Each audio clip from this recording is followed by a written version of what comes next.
এটা আমাদের দ্বিতীয় ক্লাস বলা যেতে পারে। যদিও আমাদের আগের ক্লাসের কন্টিনিউশন এটার মধ্যে থাকবে।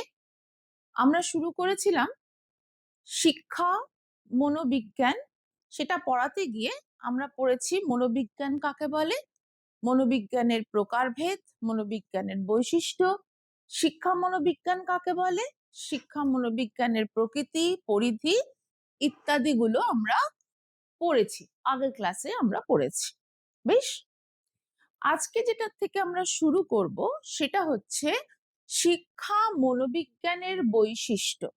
আমরা একটা বিষয় হিসেবে পেয়েছি শিক্ষা মনোবিজ্ঞানকে, আমরা আগের দিন বুঝেছি কাকে বলে সেটা, এবং সেটা আলোচনা করতে গিয়ে আমরা এটা বলেছি যে শিক্ষার্থীরা তাদের ক্লাসে, শ্রেণীকক্ষে কিভাবে আচার আচরণ করে তার ব্যাখ্যা আমাদের দিচ্ছে শিক্ষা মনোবিজ্ঞান। তাহলে এটা যখন একটা বিষয় হিসেবে রয়েছে, তাহলে স্বাভাবিকভাবেই এর একটা বৈশিষ্ট্য আছে। কি কি বৈশিষ্ট্য আমরা শুরু করি, সেটা হচ্ছে শিক্ষা মনোবিজ্ঞান ও মনোবিজ্ঞানের মধ্যে যোগ সূত্রকারী। শিক্ষা বিজ্ঞান একটা বিষয়, সেখানে শিক্ষা সংক্রান্ত বিষয় নিয়ে আমরা আলোচনা করি। শিক্ষা সংক্রান্ত বলতে শিক্ষার লক্ষ্য, শিক্ষার পাঠ্যক্রম, শিক্ষার বিভিন্ন উপাদানগুলো, শিক্ষার্থী, এই সমস্ত কিছু নিয়েই আমরা আলোচনা করে থাকি। সেটা আমরা প্রথমে একদম পার্ট 1-এ পড়েছি। এবার আমরা বলবো যে সেই বিজ্ঞানের সাথে আমাদের মনোবিজ্ঞানের একটা যে সম্পর্ক, সেটা আমাদের করে হচ্ছে শিক্ষা মনোবিদ্যা।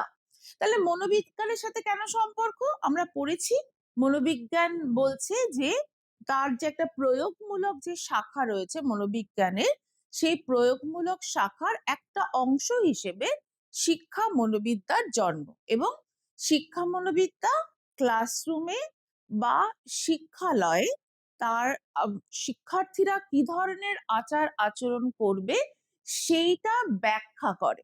তাহলে এখানে আমরা বুঝতেই পারছি যে মনোবিজ্ঞান তার যে তথ্য এবং তার যে প্রয়োগ সেটা কোথায় করছে না, শিক্ষা বিজ্ঞানের মধ্যে করছে।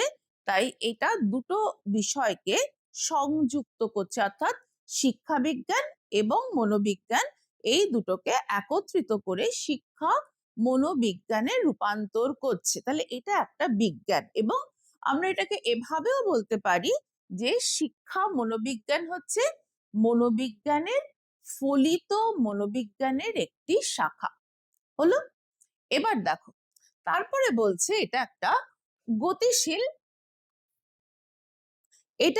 গতিশীল ও প্রয়োগমূলক বিজ্ঞান। দেখো, প্রয়োগমূলক শাখা থেকে যখন এসেছে তখন স্বাভাবিকভাবেই এটা একটা প্রয়োগমূলক বিজ্ঞান হবে। তাহলে গতিশীল, কেন এটা গতিশীল, কারণ হচ্ছে এটা প্রতি মুহূর্তে আমাদের কি করছি না, আমরা গবেষণা করছি। শিক্ষাবিদরা গবেষণা করছেন, মনোবিদরা গবেষণা করছেন, তারা এই বিষয় নিয়ে সবসময় গবেষণা করছেন।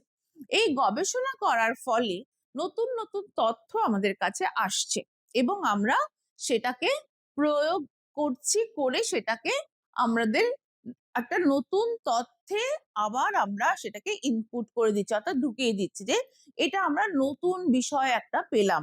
তো সেই জন্য সবসময় এটা আমাদের গতিশীল থাকছে। তৃতীয়ত কি বলছে, ব্যক্তি স্বাতন্ত্রতাকে অধিক গুরুত্ব দান। আমরা প্রত্যেকেই আলাদা আলাদা ব্যক্তিত্ব, প্রত্যেকেই আলাদা। ধরো তোমার যদি এরকমও হয় যে যমজ, এক সমকোষী যমজ, তারাও, তাদের তো সবকিছুই ধরো এক, তারা দেখতে এক, অনেক সময় চিন্তা ভাবনাও এক, তবুও তারা কিন্তু স্বতন্ত্র। এক একজনের আলাদা আলাদাকে আলাদা আলাদা করে যদি আমরা বিশ্লেষণ করি তাহলে দেখা যাবে যে এরা প্রত্যেকেই আলাদা এবং স্বতন্ত্র। দ্বিতীয়ত বলছে যে দেখো, আবার ধরো বন্ধু, খুব বন্ধু, আমরা আমরা কখন বন্ধু হই, যখন আমাদের অনেক কিছু মিলে যায় একসাথে। তাহলে এই যে মিলে যায় যখন একসাথে, তখন যখন বন্ধুত্বর সাথেও কি কখনো আমাদের একটা ডিফারেন্স তৈরি হয় না, একটা আলাদা বোধ আমরা তৈরি করি না, যে ওর মতের এই মতের সাথে আমার এই মতটা মিলছে না। তো তার মানে কি, আমাদের প্রত্যেকেরই আলাদা আলাদা কিছু বৈশিষ্ট্য আছে, যেই বৈশিষ্ট্যগুলোকে বাইরে বের করে নিয়ে এসে শিক্ষা মনোবিদ্যা সেগুলোকে চিহ্নিত করছে, আলাদা আলাদা করে চিহ্নিত করছে, এবং সেই চিহ্নিত ব্যক্তিত্বের বৈশিষ্ট্যগুলোকে কিভাবে বিকাশ করে করা যায় সেইটা নিয়ে আলোচনা করে। তো এইটা হচ্ছে শিক্ষা মনোবিজ্ঞানের তৃতীয় বৈশিষ্ট্য, যে প্রত্যেককে আলাদা আলাদা গুরুত্ব দিচ্ছে, আলাদা আলাদা ভাবে তাকে স্বতন্ত্র হিসেবে তার শিক্ষার ব্যবস্থা করছে। তারপরে কি বলছে, শিক্ষা সম্পর্কীয় অধ্যয়ন। শিক্ষা সম্পর্কীয় অধ্যয়ন হচ্ছে যে আমরা, যে ধরো যখন আমরা লেখাপড়া শিখছি, তো সেই শেখার সময় আমাদের কি কি শিখতে হচ্ছে, বা আমাদের কি কি শেখা উচিত, বা আমাদের পক্ষে কি কি এক একটা বয়সে, এই যে ধরো ক্লাস 1-এ যেমন তোমরা পড়াশোনা করেছো, ক্লাস 11-এ এসে আলাদা পড়াশোনা করছো, বিষয়গুলো আলাদা।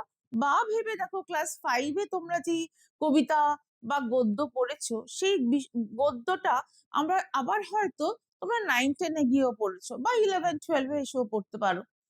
তো সেইটা 5-6-এ পড়া যেভাবে পড়েছো, 9-10-11-12-এ তো সেভাবে পড়ছো না, সেটার আরো অনেক বেশি গভীরে গিয়ে পড়াশোনা করছো। ঠিক সেই জিনিসটা এখানে জানাচ্ছে, যে শিক্ষা সম্পর্কে যে সমস্ত নিয়মগুলো প্রয়োজন, যে কোন ক্লাসে কোন বিষয় দেবে, কিভাবে তার পদ্ধতি হবে, টেকনিক গুলো হবে, এই সবকিছুই শিক্ষা মনোবিদ্যার অন্তর্গত হচ্ছে। এটাও আরেকটা শিক্ষা মনোবিদ্যার বৈশিষ্ট্য। এটা বিকাশমুখী শিক্ষা মনোবিজ্ঞান কি করছে, এটা একটা বিকাশমুখী, এটা ব্যক্তির বিকাশ ঘটায়। আমরা জানি যে আধুনিক মনোবিদরা আমাদের জানাচ্ছেন, যখন শিশু জন্মগ্রহণ করে তখন তার ভেতরে অসীম একটা সম্ভাবনা নিয়ে আসে। শিক্ষা কাকে বলে, তার উদাহরণ দিতে গিয়ে স্বামী বিবেকানন্দের কথা আমরা পড়েছি, যে education is the manifestation of perfection already in man.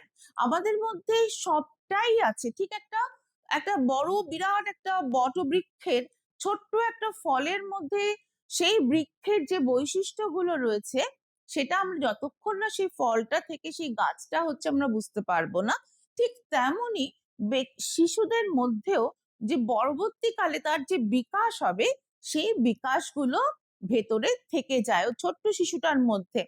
প্রয়োজন কি, প্রয়োজন হচ্ছে তার উপযুক্ত এই পরিবেশ দেওয়া। তো সেই জন্য তাই বলছি যে এই শিক্ষা মনোবিদ্যা কি করছে, তার ভেতরের অভ্যন্তরে যে সমস্ত গুণাবলীগুলো রয়েছে তার বিকাশ ঘটাচ্ছে। এটি একটি আদর্শনিষ্ঠ বিজ্ঞান। আদর্শনিষ্ঠ বিজ্ঞান মানে হচ্ছে, যেহেতু এটা মানবীয় বিজ্ঞান, সেই জন্য এটাকে আমরা একদম যে ওই বিজ্ঞান যেগুলো তোমাদের ধরো ফিজিক্স, কেমিস্ট্রি, এরকম বিজ্ঞানের মতো নয়। এটার একটা যেই একটা তথ্য তৈরি হচ্ছে, সেই তথ্য অনেক সময় দেখা যায় একটু ডিফার করছে, যেহেতু এটা মানবীয় বিজ্ঞান। আর বলেছে এটা পরীক্ষামূলক বিজ্ঞান। এটা আমাদের সব সময় কি করে না, কাজ করছে, পরীক্ষা নিরীক্ষা করছে, তাই এটাকে পরীক্ষামূলক বিজ্ঞানও বলা হচ্ছে।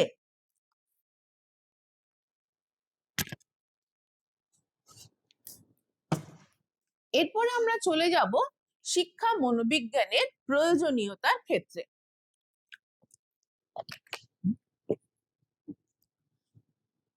শিক্ষা বিজ্ঞানের কি প্রয়োজনীয়তা আছে, কেন আমরা শিক্ষা মনোবিজ্ঞান পড়বো?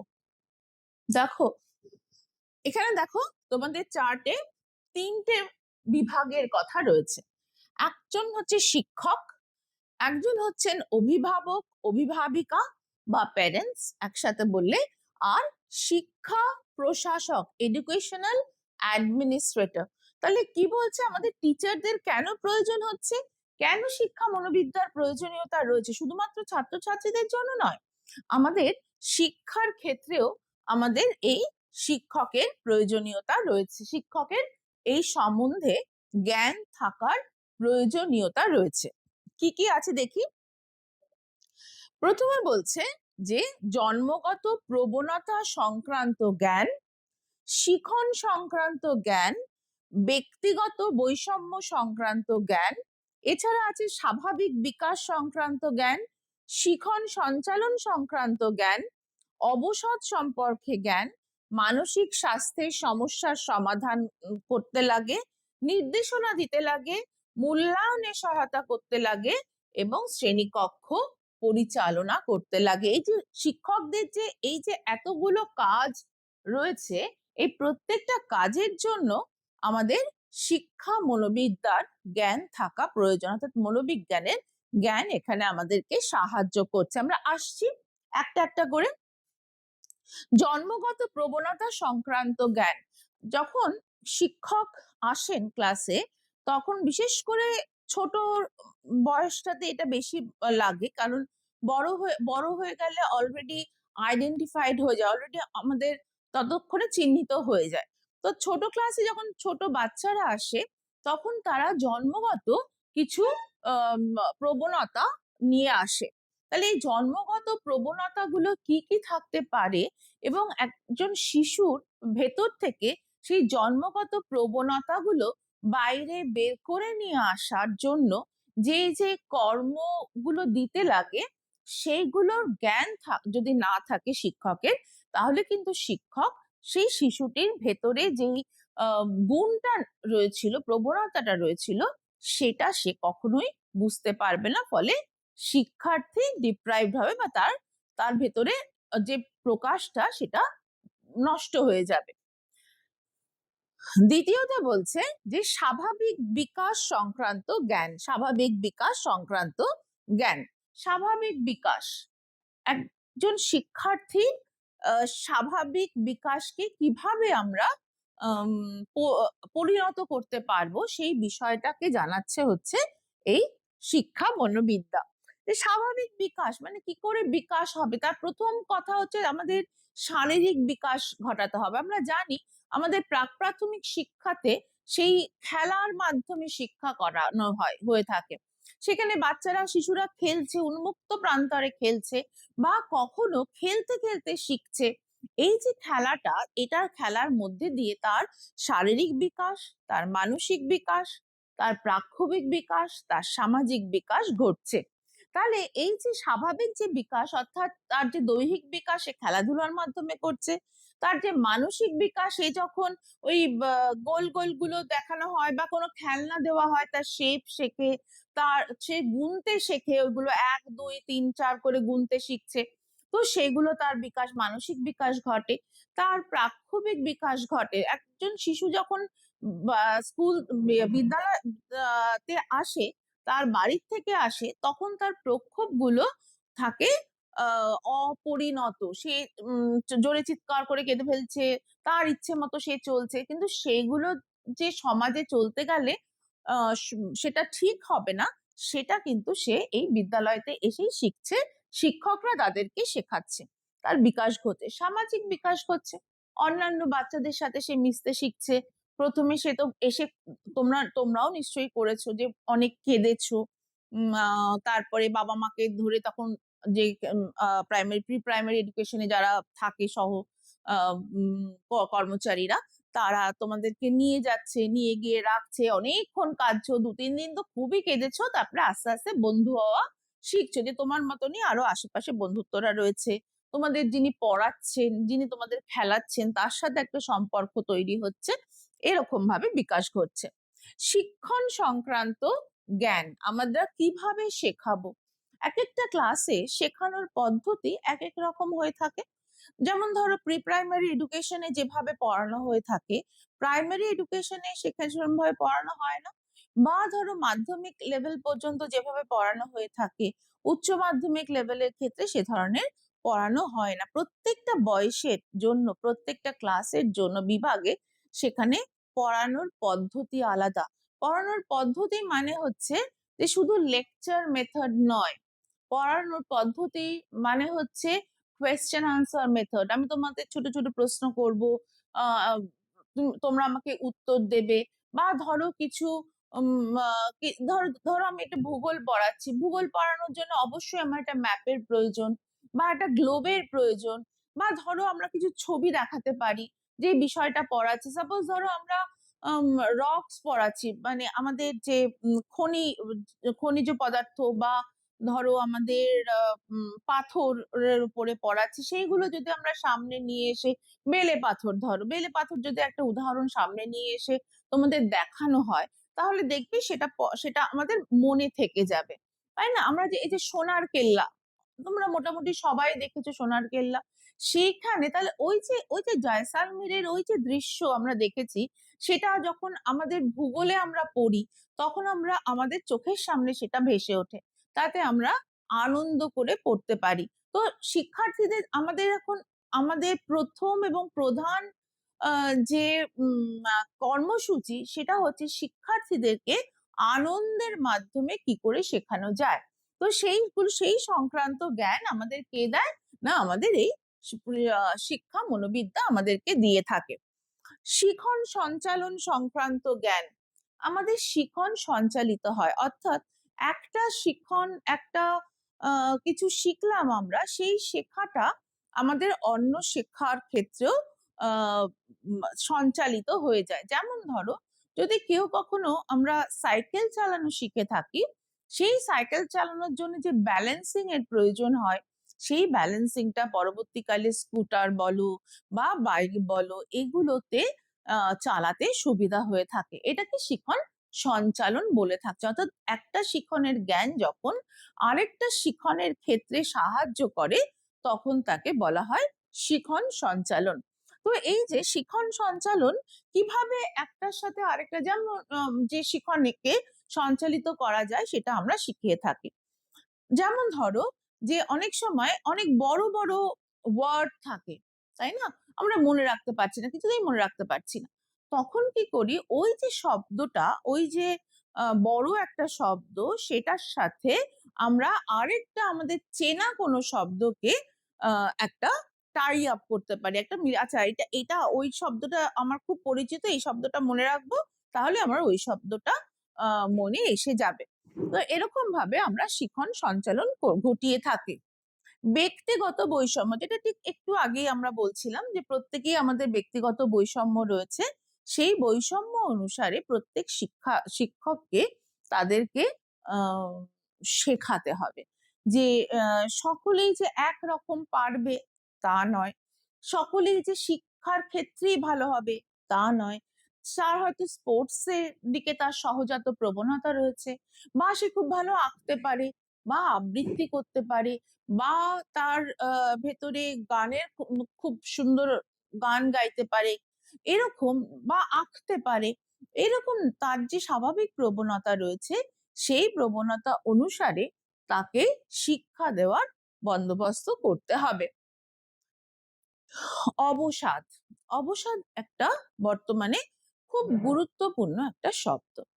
আমরা খুব সহজেই বলি, ওই দেখো ওর না অবসাদের শিকার, ডিপ্রেশন হচ্ছে, এবং সত্যি সত্যি আমাদের জীবনে অনেক অবসাদ আসেও। কিন্তু যদি আমরা অবসাদের মধ্যেই ডুবে থাকি, তাহলে তো আমাদের জীবনটা চলবে না, তাই না? তো সেই জন্য আমাদের অবসাদের থেকে বাইরে বের হয়ে আসতে হবে। কিভাবে বের হয়ে আসবো? তার জন্য অনেকগুলো পদ্ধতি রয়েছে, যেটা আমরা পরবর্তী চ্যাপ্টার গুলোতে আমরা পড়ব। এই অবসাদ সম্পর্কে শিক্ষকের জ্ঞান থাকা প্রয়োজন, যে কেন বাচ্চাটা পড়ছে না, কেন একটা দিন স্কুলে আসছে না। আমি একটা আহ গল্প পড়েছিলাম, বা একটা ঘটনা পড়েছিলাম বলতে পারো। ওটা বোধহয় মূলত তোমাদের ওই মুখপত্রিকা বা ফেসবুক থেকেই পড়েছিলাম, যে একটি ছেলে রোজ দেরি করে আসে।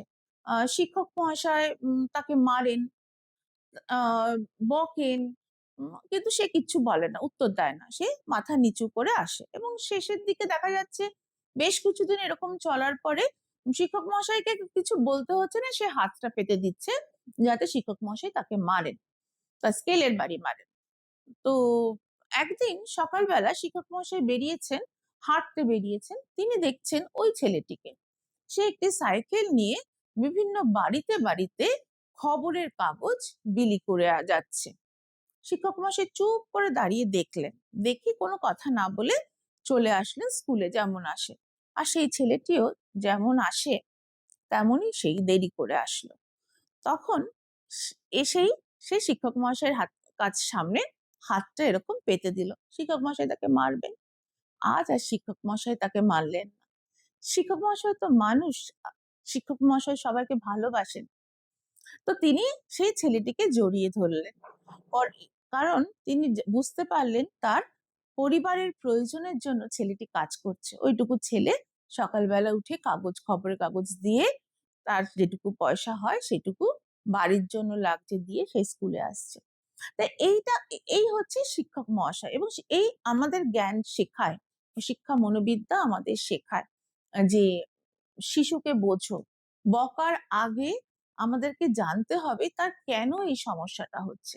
সে কি ইচ্ছে করেই করছে, নাকি তার অন্য কোথাও সমস্যা আছে। বিভিন্ন কারণে অবসাদ হয়, বিভিন্ন কারণে হয়। বিশেষ করে ধরো স্কুলে হয় আমাদের এগুলো, তোমাদের ক্লাসেও হয়, তোমাদের এই বয়সটাতেও হচ্ছে যে ওর বাবা ওকে অনেক দামি একটা মোবাইল কিনে দিয়েছে, আর আমার বাবা আমাকে কিছুই দিতে পারছে না। এই যে এটা কেন বাবা দিতে পারছে না, আমি কেন এরকম একটা পরিবারে জন্মালাম যেখানে আমাকে এরকম দূরে থাকতে হচ্ছে ভালো ভালো জিনিসের থেকে। তো এই যে অভিমানগুলো, এই অভিমানগুলো জমতে জমতে একসময় অবসাদের শিকার হয়ে পড়ি আমরা। তো শিক্ষক মহাশয়রা সেটা এই শিক্ষা মনোবিদ্যার জ্ঞানের দ্বারা বুঝতে পারবেন। বুঝতে পেরে তাকে সময় মতো, বিভিন্ন পদ্ধতি আছে, এরকম নয় যে পদ্ধতি নেই, অনেক রকম পদ্ধতি আছে আমাদের এই অবসাদ থেকে বেরিয়ে আসার জন্য। সেগুলো শিক্ষক মহাশয় এই ছোট বয়স থেকেই শুরু করে দেন। বেশি বাড়াবাড়ি হলে তখন তো স্পেশালাইজ ডক্টররা রয়েছেন, তাদের কাছে যেতে হয়, কিন্তু তার আগে শিক্ষকরা কিন্তু সহায়ক হয়ে থাকেন। তারপরে বলছে যে মানসিক স্বাস্থ্যের সমস্যার সমাধান। এই যে অবসাদ, এটা তো মানসিক স্বাস্থ্য খারাপ হলেই আসে না। আর আমাদের আমাদের মন সুস্থ থাকলে আমাদের শরীর সুস্থ থাকে। শরীর আর মন ভীষণ রিলেটেড। আমাদের অনেক সময় মনে হয় আজকে যাব না স্কুলে, গেলাম না কেন, না ভালো লাগছে না। এই যে ভালো লাগছে না কথাটা, এইটা কিন্তু আস্তে আস্তে আমাদের অবসাদের দিকে ঠেলে নিয়ে যায়। তো মানসিক স্বাস্থ্য কিভাবে ভালো রাখতে হবে সেটা শিক্ষক জানেন, এবং সেটা সমস্যার সমাধানের উনি চেষ্টা করেন। কার মাধ্যমে? না, শিক্ষা মনোবিজ্ঞানের মাধ্যমে। তারপরে বলছে যে মূল্যায়নের সহায়তা। আমাদের বর্তমানে কিভাবে মূল্যায়ন করা হবে, দেখ আমাদের যে কোয়েশ্চেনের প্যাটার্ন সেটা কিন্তু পাল্টে গেছে। আমাদের সময় আমরা বড় বড় প্রশ্নের উত্তর লিখেছি, কিন্তু বর্তমানে আর সেই ব্যবস্থাটা নেই। দেখো না তোমাদের কেমন 4টে সেমিস্টারে ভেঙে দেওয়া হয়েছে। প্রথমটা টোটালি ছোট ছোট প্রশ্নের উত্তর, যেখানে তোমাদের উত্তরটা মধ্যে আর কোনো কিছু মূল্যায়ন করা হবে না, তোমার জ্ঞান আছে কিনা শুধু সেটাই দেখা হবে। একটা নতুন ধরনের। এবার পার্ট 2 তে গিয়ে তোমাদের কি থাকবে না, 2 নম্বরের প্রশ্ন থাকবে, সেখানে একটু লিখতে হবে তোমরা লিখতে পারছো কিনা। 5 নম্বর থাকবে এবং 10 নম্বর থাকবে। তাহলে সবটা মিলিয়ে জ্ঞানের, এই যে জ্ঞানের মূল্যায়ন করা, সেটা কিন্তু আধুনিক মনোবিদ্যা আমাদেরকে জানিয়েছে। এবং সেইভাবেই মূল্যায়নে যাতে শিক্ষকের ব্যক্তিগত কোনো সমস্যা তোমাদের ওই নম্বরের ওপরে এসে না পড়ে, অর্থাৎ মূল্যায়নের ক্ষেত্রে যেন শিক্ষকের ব্যক্তিগত জীবন বা ব্যক্তিগত সমস্যা এসে না পড়ে। দ্বিতীয়ত হচ্ছে শ্রেণীকক্ষ পরিচালনা। কিভাবে ক্লাস পরিচালনা করবে?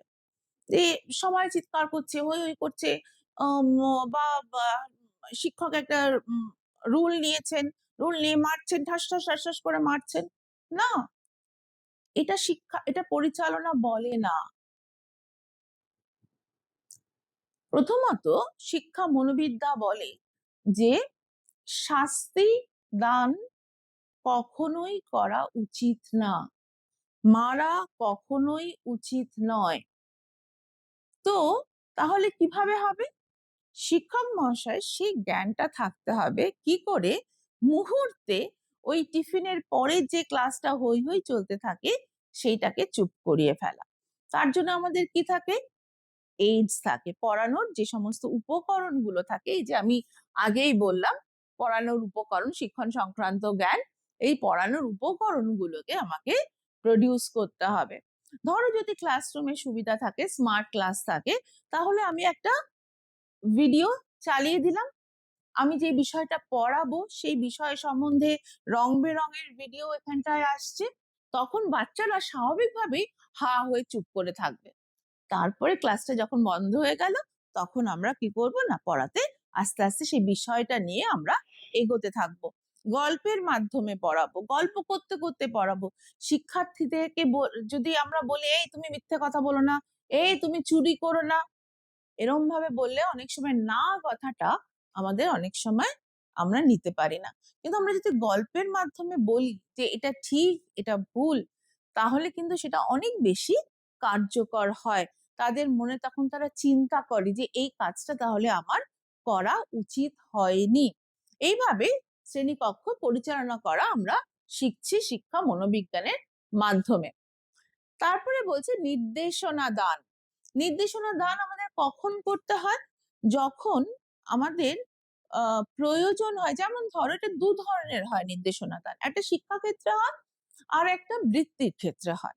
যে যখন তোমরা এই যে এরপরে তোমরা 11 পরে 12, তারপরে তোমরা যে বড় জগতে পড়বে, বা যখন ক্লাস 10 এর পরে ভেবেছো যে কি বিষয় নিয়ে পড়লে আমাদের খুব সুবিধা হয়, সেইটা শিক্ষকদের কাছে গেলে তারা তোমাদের প্রিভিয়াস ইয়ারে যে রকম পারফরমেন্স রয়েছে সেই অনুযায়ী তোমাদের নির্দেশ দিতে পারে না। অর্থাৎ তোমার প্রয়োজনীয় কোন কাজটা বা কোন বিষয়টা তোমার ভালো হবে সেইটা কিন্তু নির্দেশনাটা শিক্ষা বিদ্যার জ্ঞান থাকলে দেওয়া সম্ভব। এর পরেরটা আমরা আসছি।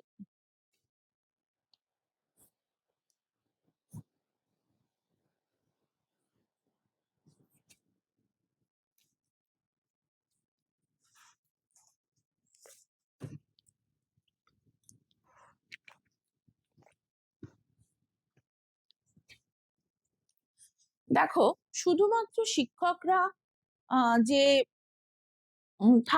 যে জ্ঞানের প্রয়োজন তা নয়, আমাদের অভিভাবক অভিভাবিকাদেরও এই বিষয়ে জ্ঞানের প্রয়োজন।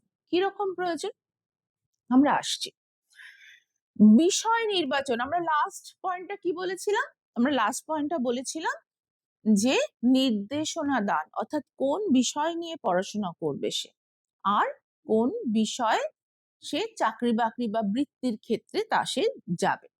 তো এখানে বিষয় নির্বাচনে অভিভাবক অভিভাবিকাদের অনেক হাত থাকে, অনেক মতামত থাকে, চিন্তা থাকে।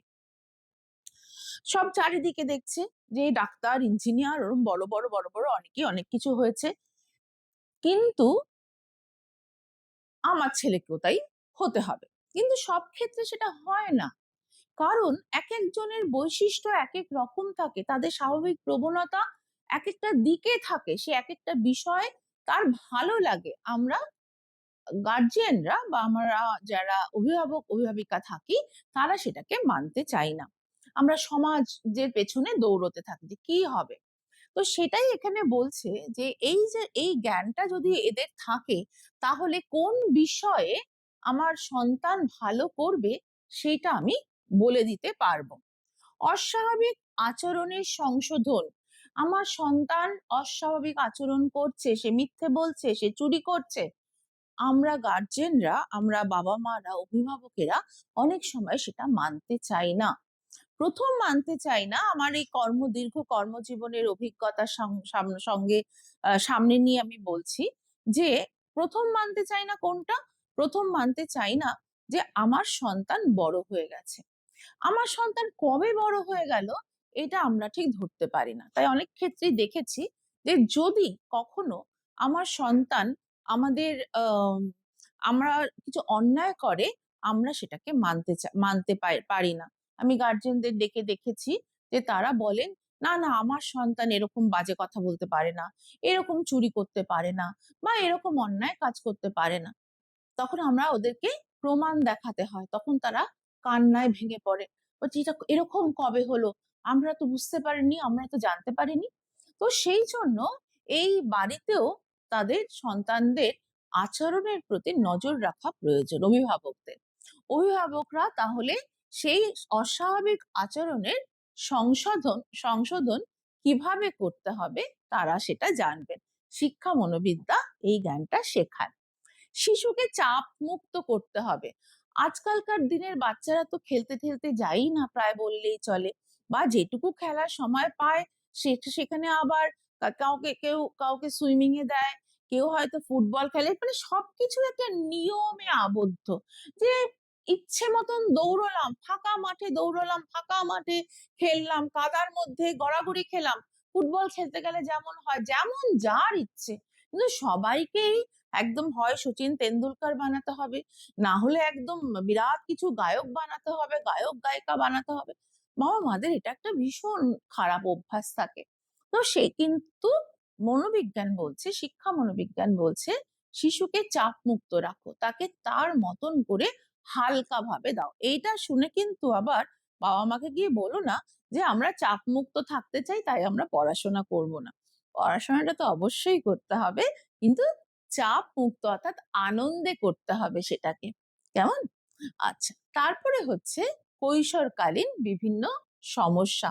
দেখো, তোমরা এখন বড় হচ্ছ আস্তে আস্তে, বড় হওয়ার ফলে আমাদের যে সমস্ত অন্তঃক্ষরা গ্রন্থিগুলো আহ উম, নিষ্ক্রিয় মানে সিক্রিয়েশন শুরু করে, তখন সেক্ষেত্রে আমাদের অনেক রকম মানসিক সমস্যা বা আমাদের অনেক রকম কৌতূহল প্রবৃত্তি জন্ম নেয়, যেগুলো অনেক সময় আমরা সমাজ অনুমোদিত পথে জানতে পারি না, আর বাড়িতেও বাবা মাকে বলার সাহস রাখি না। তো সেই জন্য বাবা মাকে সেই সমস্যাগুলো সম্পর্কে আগে থেকেই জানতে পারবে। কেমন ভাবে জানবে? শিক্ষা মনোবিদ্যার জ্ঞান তাকে জানাবে যে তোমার সন্তানের এই বয়সে এসে এই এই সমস্যাগুলো হতে পারে, এবং সেই সমস্যা কি করে সমাধান করা সম্ভব সেটাও শিক্ষা মনোবিদ্যা আমাদেরকে জানাচ্ছে। তারপরে কি বলছে? আমাদের চাহিদা সম্বন্ধে বলছে, শিশুর চাহিদা নিয়ন্ত্রণ করা। শিশুর আমাদের অনেক কিছু চাহিদা হতে পারে, তাই না? যে যাকে যেটা দেখছি তখন সেটাই আমার মনে হচ্ছে এইটা আমার হলে ভালো হতো।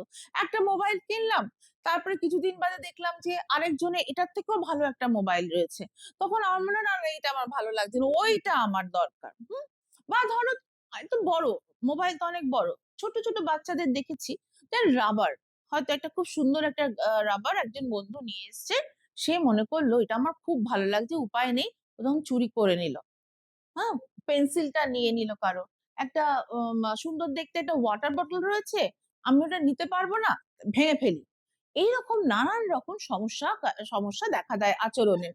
চাহিদা যদি নিয়ন্ত্রণে না থাকে তাহলে এটা সম্ভব।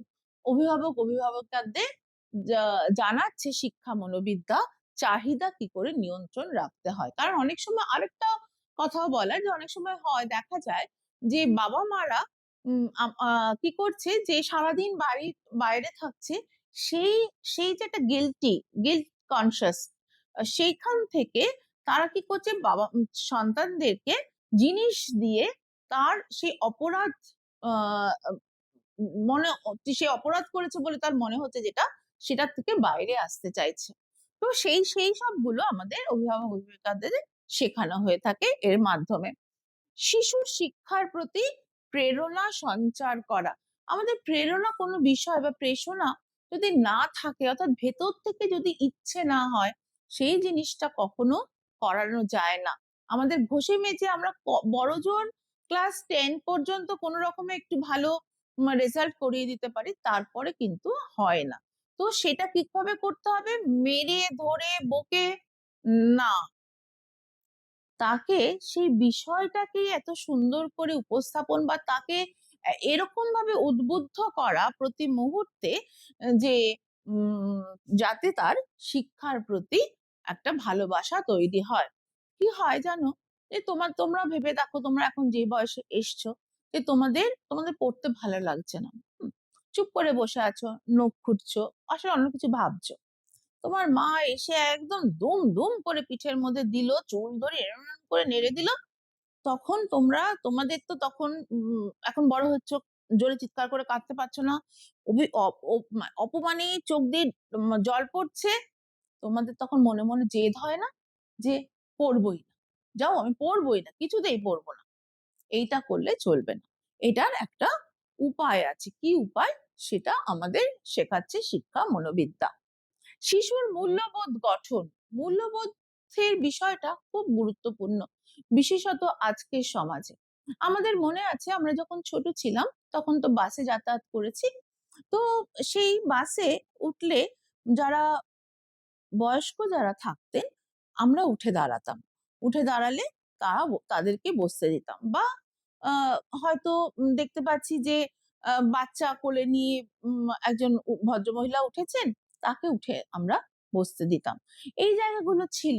আমরা এখনো পায়ে হাত দিয়ে প্রণাম করি, আমাদের সংস্কৃতির অন্তর্গত সেটা। তো সেই জন্য এই যে মূল্যবোধ গুলো, এটা বাবা মাকে শেখানো প্রয়োজন। বাবা মা শেখাতে পারবেন, মূল্যবোধ এর গুরুত্বটা কোথায় বোঝাতে পারবেন। শিশুর প্রক্ষোভ নিয়ন্ত্রণে আহ সাহায্য করে আমাদের শিক্ষা মনোবিদ্যা। বাবা মা সেই জ্ঞানটা থাকা প্রয়োজন যে কিভাবে তার প্রক্ষোভ কাকে বলে। যদি তোমাদের মনে প্রশ্ন আসে, তার আগে সেটা একটুখানি বলে নি যে প্রক্ষোভ হচ্ছে আর কিছুই না, খুব সাধারণ আমাদের রাগ, ক্ষোভ, অভিমান, উম এইগুলো হচ্ছে ভালোবাসা, এইগুলো হচ্ছে আমাদের প্রক্ষোভ। আমরা এটা নানান রকম ভাবে দেখিয়ে থাকি। কিন্তু এই অতিরিক্ত কোনো কিছুই প্রক্ষোভ, অতিরিক্ত প্রক্ষোভ কোনোটা, অতিরিক্ত রাগ ভালো না। আবার অতিরিক্ত ভেঙে পড়ছি, একবারে কান্নায় একটু সামান্য কথা বললেই অভিমানে ঠোঁট ফুলে উঠছে, চোখ দিয়ে জল পড়ছে, এটাও খুব স্বাভাবিক না। তো এই সেই প্রক্ষোভ গুলোকে কিভাবে নিয়ন্ত্রণ করতে হবে, কিভাবে নিয়ন্ত্রণ করবে, সেটা জানায় আমাদের শিক্ষা মনোবিদ্যা। চরিত্র গঠন, একজন আদর্শ চরিত্রবান মানুষ হওয়া মনে হয় সবচেয়ে আগে প্রয়োজন।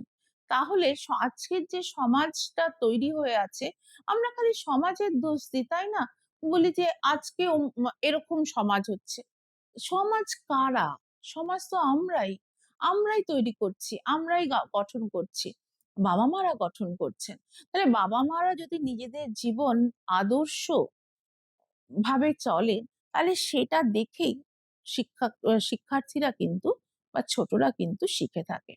বাবা মাকে দেখছে যে তারা মিথ্যে কথা বলছে। যেমন ধরো, আমাদের এখন শিক্ষা মনোবিদ্যা বা মনোবিজ্ঞান বলছে যে রূপকথার গল্প শোনানো উচিত নয়। কেন রূপকথার গল্প? কারণ ওটা আমাদের ভুল একটা কল্পনার রাজ্যে তো ভাসিয়ে নিয়ে যায়, যেটা এরা বলছে যেটার প্রয়োজন নেই। তো আমরা যদি দেখি যে আমরা মিথ্যে কথা বলছি, আমরা অন্যায় আচরণ করছি, তাহলে বাবা মারা এখন কি বলে যে এই এই ঠাকুমা রয়েছে, এই ঠাকুমাকে কিন্তু বলবি না যে আমরা এটা খাচ্ছি, তুই চট করে খেয়ে নে। এই যে শিক্ষাটা, এইটা কিন্তু দেওয়াটা উচিত না, আমরা শিখে যাচ্ছি। তো এইভাবেই আমাদের কি হচ্ছে না, চরিত্র গঠনের ক্ষেত্রে অভিভাবক অভিভাবিকারা সাহায্য করছে।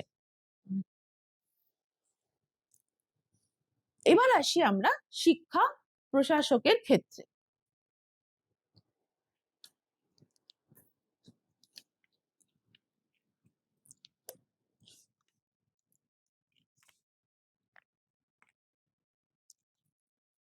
দেখো, একটা বিদ্যালয় পরিচালনার ক্ষেত্রে শুধুমাত্র শিক্ষক বা শিক্ষার্থীরাই নয়, এটার পেছনে শুধু লেখাপড়াই হয় না।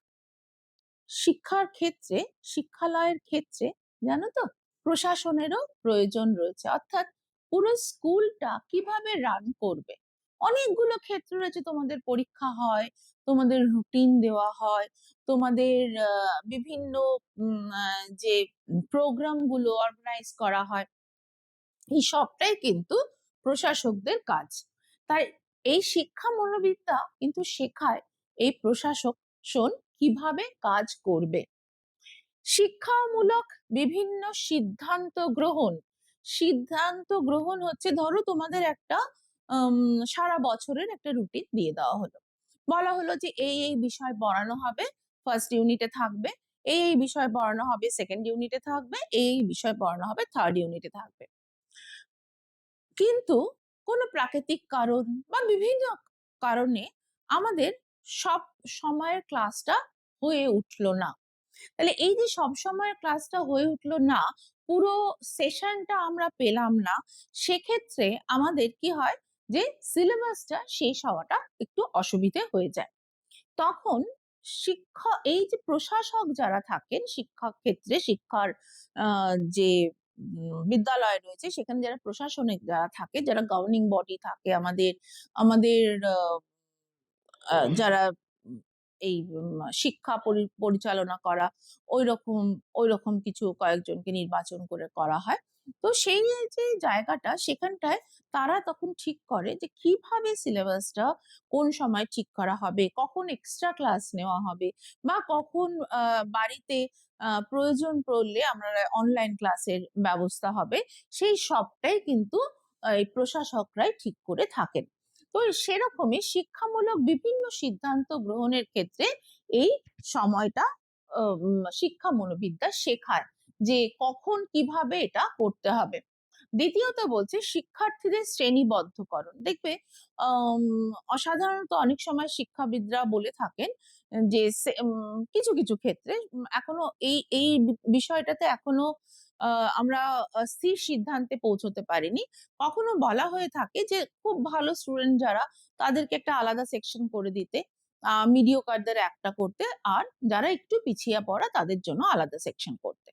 তো কারণ হচ্ছে যাতে শিক্ষকরা সেভাবে পড়াতে পারেন, সেভাবেই তাদেরকে পরিচালনা করতে পারেন। কিন্তু বর্তমানে আবার এটাও বলা হচ্ছে যে সবাই যদি একসাথে থাকে তাহলে সেখানে লেখাপড়াটা অনেক সহজ হবে। বা ধরো যারা একটু পিছিয়ে পড়া শিক্ষার্থী রয়েছে, তাদের আইডেন্টিফাই করতে হয় প্রথমে, সেটা আমাদের শিক্ষা মনোবিদ্যা শেখায়। বা যারা প্রতিবন্ধকতা নিয়ে জন্মগ্রহণ করেছে, তাদের শিক্ষা একটু আলাদাভাবে দিতে হয়, তাদের জন্য তাদের আলাদা করে একটা শ্রেণীবদ্ধ করতে হয়। তো এইরকম ভাবে শিক্ষার্থীদের শ্রেণীবদ্ধ করার জ্ঞান আমাদের শিক্ষা মনোবিদ্যা দিয়ে থাকে। ছাত্র অসন্তোষ নিয়ন্ত্রণ, কিভাবে ছাত্রদের, শুধু তো স্কুল নয়, আমাদের কলেজ, বিশ্ববিদ্যালয়, সব জায়গাতেই রয়েছে একটা অসন্তোষ তৈরি হয়, কিভাবে আহ কিভাবে ম্যানেজ করতে হয়, বা কিভাবে সেটাকে পরিচালনা করতে হয়, বা কিভাবে তাদের সাথে মিটিং এ বসতে হয়, কোন কোন বিষয়গুলো নৈতিক বিষয়গুলোকে রাখতে লাগে, কোনটা কোথায় পিছিয়ে আসতে লাগে, খানিকটা তাদেরকে বোঝাতে লাগে, সেই জ্ঞানও কিন্তু আমাদের শিক্ষা মনোবিদ্যা দিয়ে থাকে। তারপরে বলছে শিক্ষামূলক অনুষ্ঠানের ব্যবস্থা করা। এই যে তোমাদের হয় না প্রাইজ ডিস্ট্রিবিউশন, নিশ্চয়ই হয়, সব স্কুলেই হয় এটা। বা ধরো যে সমস্ত 15ই আগস্ট হয়, আমাদের 23শে জানুয়ারি হয়, 26শে জানুয়ারি হয়, 12ই জানুয়ারি হয়, এই যে অনুষ্ঠানগুলো হয়, সেই অনুষ্ঠানগুলোতে কিভাবে পরিচালনা করা হবে। ধরো তোমাদের একটা রোড শো বেরোবে, তোমরা সবাই তৈরি হয়ে আসছো, তোমরা তো রাস্তায় বেরিয়ে পড়ছো, হাঁটছো, তো তার পেছনেও যে একটা কাজ আছে, যেমন ধরো পুলিশকে ইনফর্ম করা, বা সেরকম ভাবে সেফটির বন্দোবস্ত করা, এই সবটা কিন্তু প্রশাসকরাই ঠিক করে থাকেন। দিনলিপি প্রস্তুতকরণ, সারা বছর কি কি হবে একটু একটু একটু একটু করে লেখা, বা তার সাথে সাথে আমাদের রুটিনটা তৈরি করা। কিরকম রুটিনটা হবে, একজন ছাত্রের যে মনের যে অবস্থা থাকে, সেটা আমাদের বুঝিয়ে দেয় শিক্ষা মনোবিদ্যা। যে ধরো যখন স্কুলে আসছো, একটা মানসিক প্রস্তুতি রয়েছে যে তুমি স্কুলে আসছো, ক্লাস করতে আসছো, তো স্বাভাবিকভাবেই তোমার ফার্স্ট 2 পিরিয়ডস বেশ আনন্দ থাকবে, বেশ পড়াশোনার একটা মন থাকবে। তারপরে দেখবে একটু একটু করে খিদে পাওয়া শুরু হচ্ছে। থার্ড পর্যন্ত ঠিক আছে, ফোর্থ থেকে খালি মনটা থাকবে কখন বেলটা পড়বে, আমরা দৌড়ে যাব টিফিনের ঘন্টাতে। আবার ফিফথ পিরিয়ডে সেই যে খেলে আসলাম তার একটা রেশ থেকে যায়, তাই না? আর লাস্ট পিরিয়ডে মনে হয় কোন ঘন্টা পড়বে, ছুটি হবে, আমরা ব্যাগ নিয়ে দৌড়ে বাড়ির দিকে রওনা হব। এই যে এই যে মানসিক অবস্থা, এই মানসিক অবস্থাতে কোন কোন বিষয়ে আমরা দিতে পারি, অর্থাৎ যখন আমাদের মনটা চঞ্চল তখন আমাদের একটু হালকা বিষয় দেওয়া, আর কখন আমাদের মনটা পড়ার জন্য প্রস্তুত তখন একটু ভারী ভারী বিষয় দেওয়া। এই সবটাই কিন্তু শেখায় আমাদের শিক্ষা মনোবিদ্যা। তারপরে আসছি আমাদের সহপাঠক্রমিক কার্যাবলী পরিচালনা। আমরা জানি সহপাঠক্রমিক কার্যাবলী কাকে বলে। সহপাঠক্রমিক কার্যাবলী গুলো হচ্ছে আমাদের, যেহেতু শিক্ষার লক্ষ্য হচ্ছে সর্বাঙ্গীন বিকাশ, তাই সহপাঠক্রমিক কার্যাবলী তারই একটা অংশ। অর্থাৎ তার দৈহিক, মানসিক, প্রাক্ষবিক, সামাজিক সব বিকাশগুলো, পরিপূর্ণ বিকাশগুলো ঘটে সহপাঠক্রমিক কার্যাবলীর মাধ্যমে। এই সহপাঠক্রমিক কার্যাবলী পরিচালনা কিভাবে হবে, কখন কোন ক্লাসে এদেরকে খেলার বা বন্দোবস্ত করা যাবে, বা কোন ধরনের খেলার বন্দোবস্ত করা যাবে। সব স্কুলেই খেলার অনেক বড় বড় মাঠ নেই, তাহলে কি তারা খেলাধুলো করবে না? নিশ্চয়ই করবে। কিভাবে করানো যায় সেগুলোর বন্দোবস্ত করা, বা ধরো তাদের স্পোর্টস এর অর্গানাইজ করা, বা ধরো সহপাঠক্রমিক কার্যাবলী মানে তো শুধু খেলাধুলা বা স্পোর্টস না, এছাড়াও আমাদের অনেক, যেমন ধরো গল্প বলা, বা ওয়াল ম্যাগাজিন বের করা, বা বেড়াতে যাওয়া, এডুকেশনাল ট্যুর, যেটা এই সবগুলোই কিন্তু সহপাঠক্রমিক কার্যাবলীর অন্তর্গত। এগুলো আমরা পড়বো। তো সেইখানটাতে আমাদের এই পরিচালনাটাও কিন্তু ওই মনোবিদ্যা আমাদেরকে সাহায্য করছে।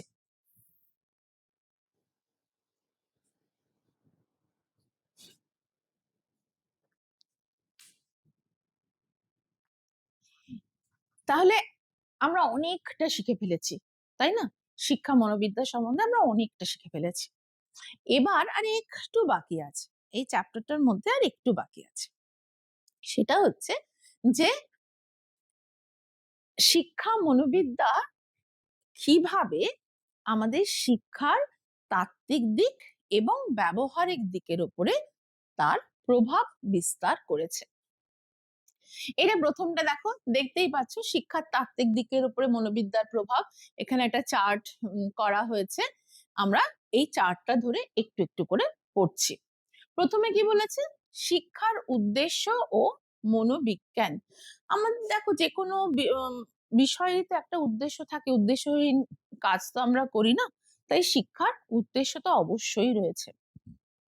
তবে তোমাদের আহ যে উদ্দেশ্য বা লক্ষ্য যদি কখনো প্রশ্ন আসে, ছোট প্রশ্ন, তাহলে কিন্তু সবসময় এটা বলতে হবে যে দর্শন, শিক্ষার উদ্দেশ্য নির্দেশ করে দর্শন।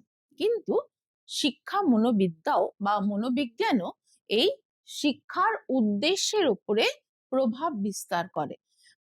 কোন স্তরে, কোন লেভেলে এসে শিক্ষা কেমন হবে, তার কি চাহিদা রয়েছে। যেমন ধরো তোমাদের এই যে পুরো 5 to 10 পর্যন্ত পড়েছো, ইতিহাস পড়েছো, সেখানে তোমাদের বয়স অনুযায়ী দেখবে ইতিহাসের কতগুলো ভাগ রয়েছে। মাধ্যমিক পর্যন্ত শিক্ষার উদ্দেশ্য কি ছিল? মাধ্যমিক পর্যন্ত শিক্ষার উদ্দেশ্য ছিল তোমাদেরকে ভারতবর্ষের ইতিহাস জানানো, প্রাচীন থেকে আধুনিক যুগ পর্যন্ত, এবং ধরো একটুখানি বাইরের ইতিহাসও জানানো। তো এখানে মনোবিজ্ঞান দেখো এই যে ভাগটা করেছে, সেই ভাগটা সাহায্য করেছে মনোবিজ্ঞান, যে কোন বয়সে কতটুকু জ্ঞান তারা ধারণ করতে পারবে সেইটা তারা নির্দেশ করেছে শিক্ষা মনোবিদ্যা বা মনোবিজ্ঞান নির্দেশ করেছে শিক্ষাকে। তারপরে দেখো শিশু কেন্দ্রিকতা।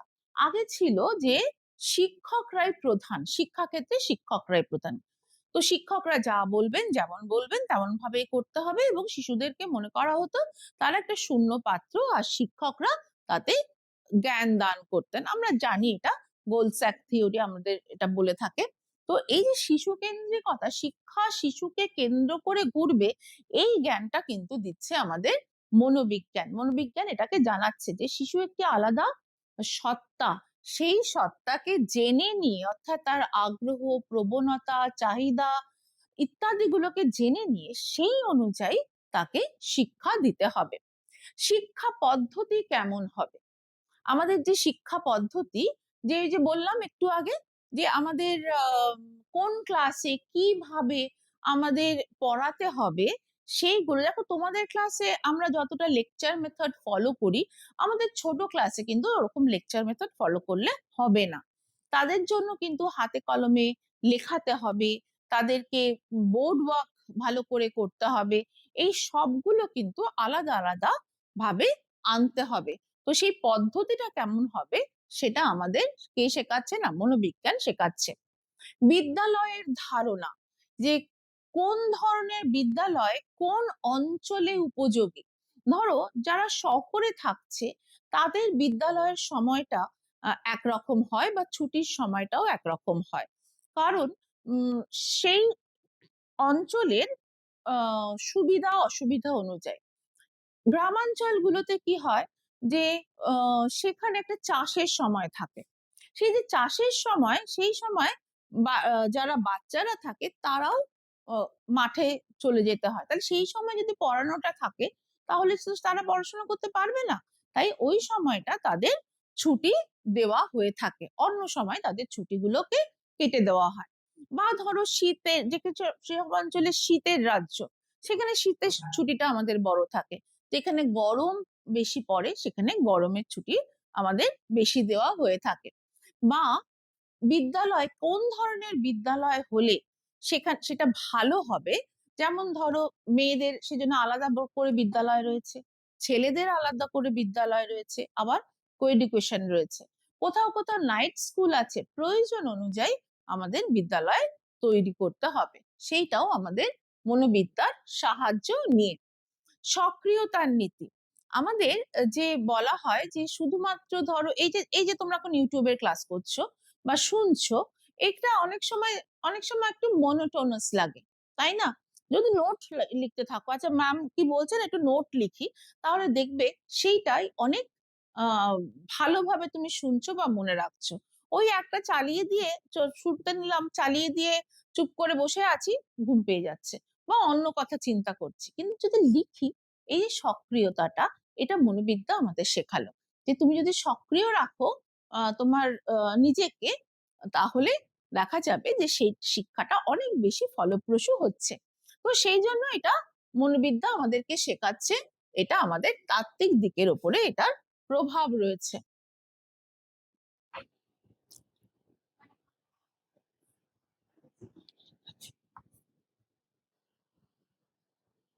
এবার দেখো, একটু আবছা আছে, বুঝতে পারছো নিশ্চয়ই। ব্যবহারিক দিকের উপরে মনোবিদ্যার প্রভাব, আমাদের কিভাবে আমরা অ্যাপ্লাই করছি, মনোবিদ্যা যে জ্ঞানটা দিচ্ছে আমাদের বিদ্যালয়ে, আমরা কিভাবে অ্যাপ্লাই করছি। শিক্ষণ পদ্ধতি, আমরা আগে একটু আলোচনা করেছিলাম যে শিক্ষণ পদ্ধতিতে আমরা কিভাবে চেঞ্জ আসছে, কিভাবে আমরা তাদেরকে পড়াচ্ছি, কিভাবে তাদের আমরা স্মার্ট ক্লাস এখন যেটা হচ্ছে সেগুলো উপহার দিচ্ছি, সেগুলোও কিন্তু মনোবিদ্যার জ্ঞানের থেকেই আমরা করছি। পাঠ্যক্রম নির্ধারণ, কোন ক্লাসে কতটুকু পাঠ্য বই হবে, পাঠ্যক্রমে কি কি থাকবে, কিভাবে সেই পাঠ্যক্রমটাকে আকর্ষণীয় করা হবে, কতটা জানা প্রয়োজন একজন শিক্ষার্থীর, এই সবটাই আমরা শেখাচ্ছি পাঠ্যক্রমের মধ্যে দিয়ে। পরে আসছে আমাদের বুদ্ধির পরিমাপে, সকলেই আমরা বুদ্ধি নিয়ে কিছুটা অল্প বিস্তর বুদ্ধি নিয়ে জন্মাই, কার কতটা বুদ্ধি আছে সেটা বিশ্লেষণ করার জন্য মনোবিদ্যা আমাদের একটা পদ্ধতি উপহার দিয়েছে। সেই পদ্ধতির মাধ্যমে আমরা সেটাকে প্রয়োগ করে, ব্যবহার করে আমরা পরিমাপ করছি এবং সেই অনুযায়ী তাকে শিক্ষার বন্দোবস্ত করছি।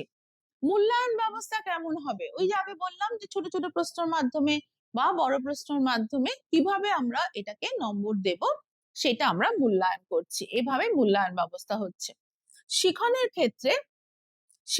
ক্ষেত্রে, কিভাবে শিখন হচ্ছে আমরা পড়বো, আমরা এর পরেই পড়বো যে আমাদের শিখন কিভাবে হয়ে থাকে। বিভিন্ন ভাবে আমরা শিখছি তো, এতদিন তো কখনো ভাবনি যে কিভাবে শিখছি, শিখে গেছি, মুখস্থ করেছি, শিখে গেছি, তা নয়। অনেক রকম পদ্ধতি আছে এর পেছনে কাজ করে, যে আমরা শুধু পড়াশোনা মানে তো শিক্ষা না, শিক্ষা মানে আমাদের পুরো এন্টায়ার যে আমরা আচার আচরণটা শিখছি, সেটা, সেই আচার আচরণ গুলো আমরা কিভাবে শিখি, অর্জন করি, সেটা আমাদের শেখা। বিদ্যালয়ের সংগঠন এবং পরিচালনা, এটা আমরা আগেও পড়েছি, সংগঠন পরিচালনার ক্ষেত্রে কিভাবে মনোবিদ্যা আমাদের সাহায্য করে। আর সবশেষে আসি আমাদের আচরণগত সমস্যা। ক্লাসরুমে দেখবে যে অনেকেই আমাদের আমরা স্কুল পালাই, আমরা ক্লাস করি না, আমরা ছোটদেরকে বুলি করি, বা ধরো মিথ্যে কথা বলি, বা অনেক সময় রেগে যাই, টিচারদেরকে তার সম্বন্ধে খারাপ শব্দ ব্যবহার করি। এই যে সমস্যাগুলো, এগুলো কিন্তু হচ্ছে আচরণগত সমস্যা। এইগুলো কিভাবে আসে, কেন আসছে, বা এগুলো কিভাবে এখান থেকে আমরা বাইরে বেরিয়ে আসতে পারবো, এই সবটাই আমাদের শেখাচ্ছে শিক্ষা। মানে মনোবিজ্ঞান শেখাচ্ছে শিক্ষাকে, শিক্ষা সেগুলোকে নিয়ে তার ক্ষেত্রতে ব্যবহার করছে।